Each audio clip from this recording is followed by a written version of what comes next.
warahmatullahi wabarakatuh. Kenalkan, nama saya Kamelia dengan NIM 2892250007 dari Fakultas Ekonomi Bisnis Prodi S1 Manajemen Universitas Pancasakti Bekasi, Cikarang. Di sini saya akan memenuhi tugas UAS saya dalam mata kuliah Pendidikan Agama Islam dengan dosen pengampu yaitu Bapak Dr. Anderson Haji. Dan simak video selanjutnya. Di sini kita akan membahas tentang Ma'rifatul Insan. Apa sih itu Ma'rifatul Insan? Ma'rifatul Insan mempunyai dua kata, yaitu ma'rifat dan insan. Ma'rifat itu sendiri artinya mengenal, dan sedangkan insan itu artinya manusia atau diri sendiri. Ma'rifatul insan dapat diartikan sebagai mengenali diri sendiri. Secara istilah, ma'rifatul insan sendiri merupakan suatu proses mengenali dan memahami penciptaan manusia oleh Allah Subhanahu wa Ta'ala, yang mana manusia merupakan makhluk yang paling sempurna di antara makhluk lainnya. Manusia terdiri dari 3 unsur utama, terdapat dalam Quran surat Shad ayat 72, yaitu ada unsur yang pertama itu ada unsur fisik, atau segala bentuk yang dapat dilihat secara kasat mata oleh manusia seperti tangan, kaki, mata, kepala, dan lain-lainnya. Terus unsur yang kedua itu ada ruh. Merupakan mental yang dimiliki oleh manusia. Dan unsur yang ketiga itu ada akal. Akal. Hal ini merupakan hal yang membedakan dengan makhluk lain yang merupakan unsur yang digunakan manusia untuk mampu berpikir dan lain sebagainya. Tiga unsur tersebut hendaknya harus selalu kita syukuri dengan cara menjaga dan mengembangkan unsur-unsur tersebut. Manusia sendiri memiliki beberapa keistimewaan jika dibandingkan dengan makhluk lainnya. Adapun keistimewaan tersebut dapat dilihat dari berbagai segi, antara lain segi penciptaan. Manusia adalah satu-satunya makhluk yang diciptakan Allah dengan sebaik-baiknya. Terdapat dalam Quran surat At-Tin ayat 4. Dari segi ilmu, Allah menciptakan manusia dengan kelengkapan otak dan potensinya agar manusia mampu mengembangkan diri dan alam sekitarnya. Terus dari segi kehendak, manusia mampu menentukan mana yang dianggap baik dan mana yang dianggap buruk ketika ilmu belum mampu mengarahkan kepada kebaikan. Dan ada juga dari segi posisi, manusia diberi kedudukan yang tinggi di antara makhluk Allah yang lainnya, yaitu sebagai khalifah dan pemimpin di muka bumi. Jelas ya. Terus ada juga dari segi tendensi moral. Terus apa sih itu tendensi moral? Tendensi moral itu manusia mampu membentuk sifat dan perilaku mereka masing-masing ya.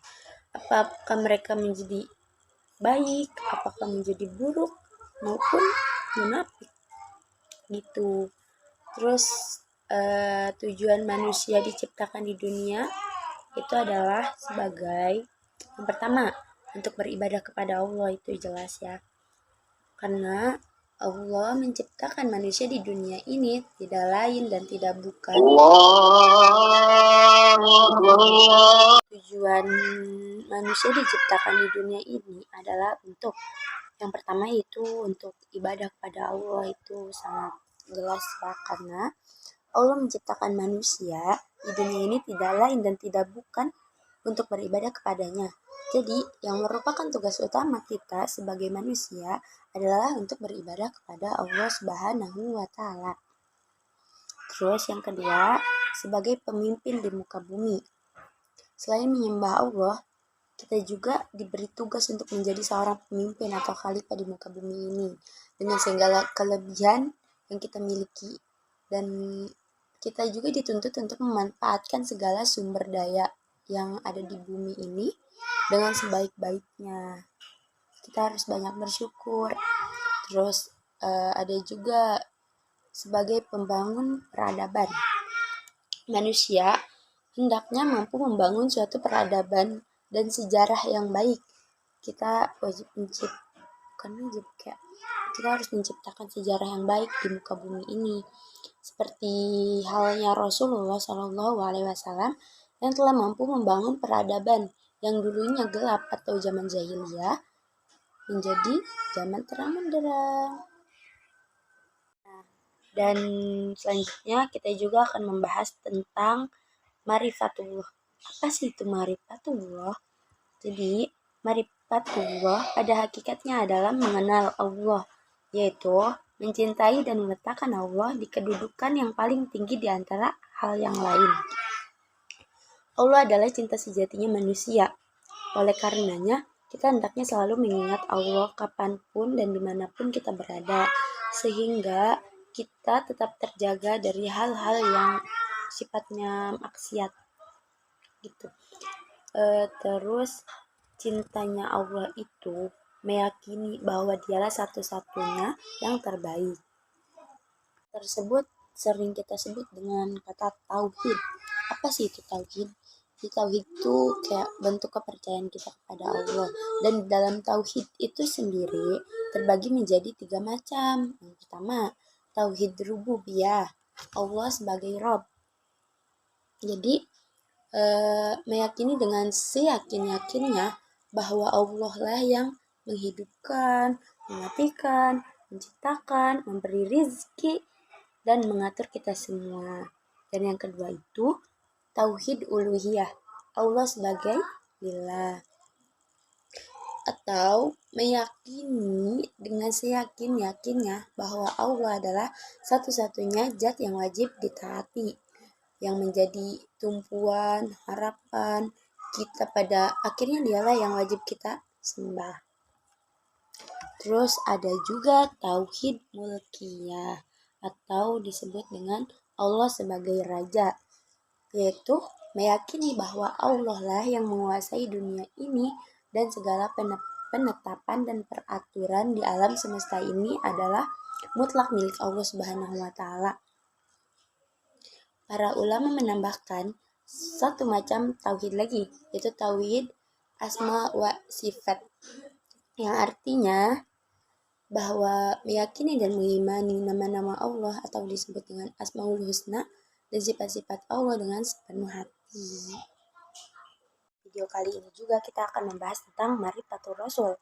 Jadi jika kita ditanya siapa sih idola kalian gitu, ya pasti banyak kan jawabannya. Ada penyanyi, sepak bola, terus artis, terus siapa ya, banyak lah pokoknya. Tapi siapa sih yang orang yang paling berhak kita, paling pantas kita idolakan? Oke, jawabannya itu adalah Rasulullah atau Nabi Muhammad SAW. Jadi secara singkat, Marifatul Rasul itu adalah bagaimana kita mampu mengenali Rasul. Allah ialah manusia yang sebaik-baiknya dan pantas kita idolakan, teladani, dan kita ikuti jejak beliau. Karena Rasulullah itu adalah idola sejati, baik bagi muslim secara fisik maupun sifat-sifat beliau. Adapun bukti ketinggian akhlak beliau itu adalah yang pertama akhlak terhadap tetangga, yang kedua akhlak terhadap istrinya, yang ketiga akhlak terhadap sahabat, kerabat, teman dekatnya, terus yang ketiga akhlak beliau di dalam masjid, yang kelima akhlak terhadap musuh. Jadi terhadap musuh juga kita harus ada akhlak gitu, jangan semena-mena karena kita menganggap itu musuh kita. Rasulullah juga memiliki sifat-sifat yang sempurna dan patut kita teladani, antara lain yaitu sidik, amanah, tabligh, patonah gitu. Sidik apa sih itu arti sidik? Jadi sidik itu artinya jujur. Terus ada juga amanah. Amanah artinya apa? Amanah artinya dapat dipercaya. Terus ada juga tablik. Tablik artinya itu menyampaikan, dan yang keempat itu ada patonah yang artinya cerdas. Kita akan membacakan Asmaul Husna yang jumlahnya itu ada 99 nama-nama Allah. Yang pertama itu ada Ar-Rahman. Oke, kita ingin aja. Ar-Rahman, Ar-Rahim, Al-Malik, Al-Qudus, As-Salam, Al-Mu'min, Al-Muhaimin, Al-Aziz, Al-Jabbar, Al-Mutakabbir, Al-Khaliq, Al-Bari, Al-Musawwir, Al-Ghaffar, Al-Qahhar, Al-Wahhab, Ar-Razzaq, Al-Fattah, Al-Alim, Al-Qabid, Al-Basit, Al-Khafid, Ar-Rafi, Al-Mu'iz, Al-Mudil, As-Sami, Al-Basir, Al-Hakam, Al-Ad, Al-Latif, Al-Khabir, Al-Halim, Al-Ajim, Al-Ghafur, Al-Syakur, Al-Ali, Al-Qabir, Al-Hafid, Al-Muqit, Al-Hasib, Al-Jalil, Al-Karim, Al-Raqib, Al-Mujib, Al-Wasi, Al-Hakim, Al-Wadud, Al-Majid, Al-Ba'id, Al-Syahid, Al-Haq, Al-Wakil, Al-Qawi, Al-Matin, Al-Wali, Al-Hamid, Al-Musil, Al-Mubdi, Al-Mu'id, Al-Muhi, Al-Mumitu, Al-Hayyu, Al-Qayyum, Al-Wajid, Al-Majid, Al-Wahid, Al-Ahad, Al-Samad, Al-Qadir, Al-Muqtadir, Al-Muqaddim, Al-Muakhir, Al-Awwal, Al-Akhir, Al-Zahir, Al-Batin, Al-Wali, Al-Muta'ali, Al-Baru, At-Tawwab, Al-Muntakim, Al-Afu, Ar-Rauf, Ar-Rauf, Malikul Mulki, Ya Dzal Jalali wal Ikram, Al-Muqsit, Al-Jami, Al-Ghani, Al-Mughni, Al-Mani, Ad-Dara, An-Nafi, An-Nur, Al-Had, Al-Badi, Al-Baki, Al-Warid, Ar-Rashid, Ar-Rashid, As-Subur, Ar-Rasid, Asyubur. Pun sifat wajib, mustahil, jaiz bagi Rasul, itu kita bahas sifat wajib dulu. Sifat wajib bagi Rasul itu ada 4. Yang pertama, sidik, amanah, tabligh, dan patonah. Sedangkan sifat mustahilnya itu ada kizib atau artinya dusta. Terus ada juga khianat atau tidak dapat dipercaya. Yang ketiga itu ada kitman, menyembunyikan, dan yang keempat itu ada balada, artinya bodoh. Dan jaiz bagi Rasul itu diantaranya seperti lapar, haus, ngantuk, minum, makan, rumah tangga, sakit, dan sebagainya. Oke guys. Nah, selain membahas tentang sifat wajib, mustahil, jaiz bagi Rasul, kita juga membahas tentang sifat wajib, jaiz, dan mustahil bagi Allah. Oke, kita bahas sifat wajib bagi Allah. Ada 20 sifat, yaitu wujud, qidam, baqa, mukhalafatu lillah wadisi, qiyamuhu binafsihi, wadaniya, kudrat, irada, ilmu, hayat, sama, basar, kalam, qadiran, muridan, aliman, hayan, sami'an, basiran, mutakaliman. Adapun sifat mustahil bagi Allah itu juga terdapat 20 sifat. Yang pertama itu ada Adam, yang artinya tiada atau tidak ada. Terus ada juga Hudus, yang artinya baru. Terus ada juga Hana atau rusak. Yang keempat ada Mumasalu lil hawadis, yang artinya menyerupai makhluk. Yang kelima, ihtiyazu li ghairihi, yang artinya membutuhkan lainnya atau membutuhkan sesuatu. Terus yang keenam ada ta'adud, yang artinya berbilangan atau lebih dari satu. Terus yang ketujuh ada ajun, yang artinya lemah atau tidak mampu. Terus ada juga karohah, artinya terpaksa. Terus jahlun, artinya bodoh. Terus mautun, mati.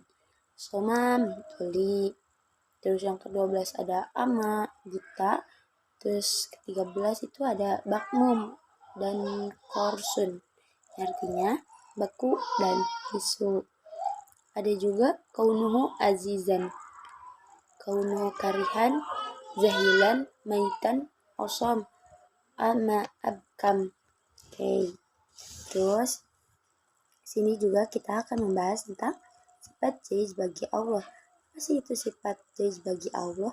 Sifat jaiz bagi Allah itu ada satu, beda dari sifat wajib dan sifat mustahil. Apa itu? Itu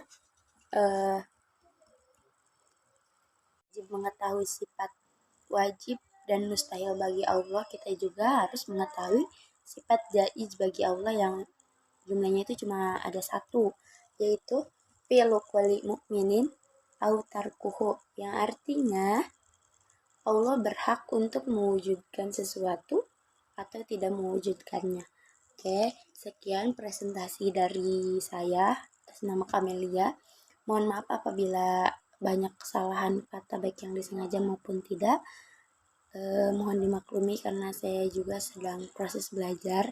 Terima kasih atas waktunya, terima kasih atas attentionnya. Wassalamualaikum warahmatullahi wabarakatuh. See you next time.